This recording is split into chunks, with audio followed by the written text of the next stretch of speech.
এই কোরআনের স্বাদ যে মুমিন চেখেছে, এই কোরআনের স্বাদ যে মুমিন চেখেছে, এই দুনিয়ায় যেন আবে কৌসার পিয়েছে। এই কোরআন যারা অন্তরে গেঁথে রেখেছে, এই কোরআন যারা অন্তরে গেঁথে রেখেছে, তাদের সাথে যেন আল্লাহ কথা বলেছে। 104 কিতাব নাজিল হয়েছে, শ্রেষ্ঠ কিতাব শ্রেষ্ঠ নবী পেয়েছে।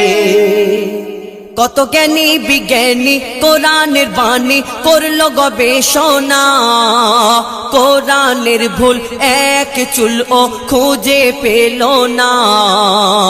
যদি কোনো ইনসান